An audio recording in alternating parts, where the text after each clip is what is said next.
Welcome to Post Office Museum Park. Letter writing has been part of human history and culture since we have learned writing. Archaeologists have found evidence of letter writing and sending them in sealed envelope. In medieval time, people started using carrier pigeon for letter delivery, but it has stopped a long time back in most parts of the world, except Bollywood, where a beautiful young girl can still send letters by pigeon and her handsome boyfriend would come home. The Bath Museum is mainly about modern history of post. Here you would come to know two gentlemen whose work have changed the post world today. In 18th century, every letter in England used to go via London, even if you have sent it to the nearby city. Mr. Ralph Allen, who was headmaster of post office in Bath, found that he could take license from the Royal Post and send letters directly to the city they were intended to. So he started cross-country post and he became one of the richest men in Bath.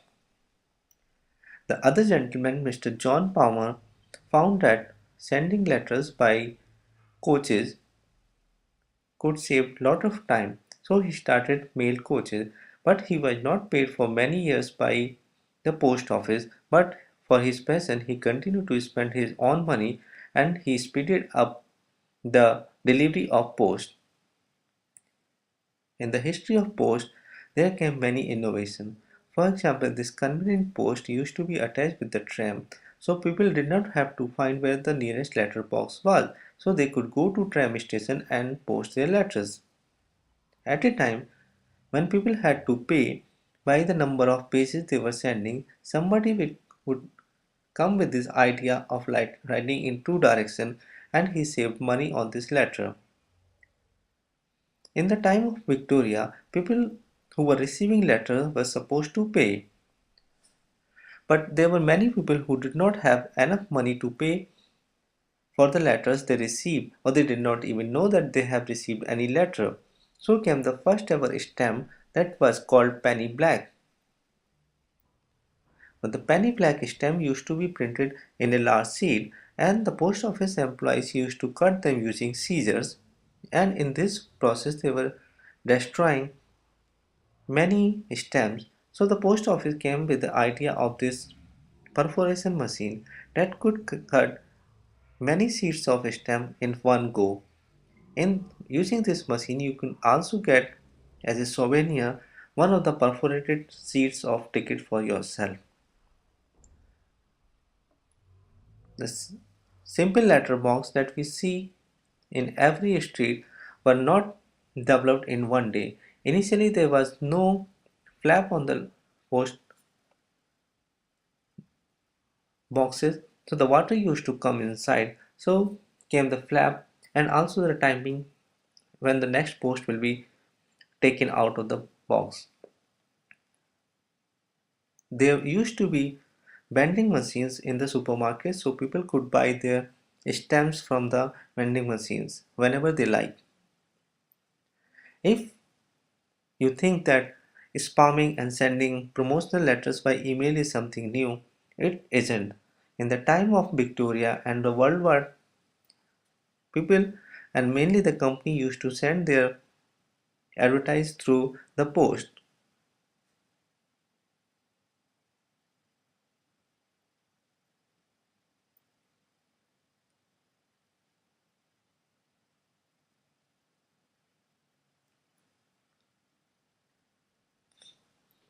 By the time of 19th century when the British Empire was all around the world, the post also went all around the world, and you can also see the local history and the local culture through the stamps. For example, in Africa, you see the African lions, and India, you see the Asoka Stupa on Indian tickets.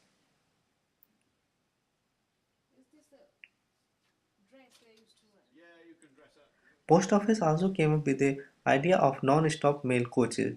These coaches were used to keep running even on the platform. There was this cantilever that used to go inside the coach and take the letter box out of it and put the new letters inside. It was not very safe and has been stopped a long time back.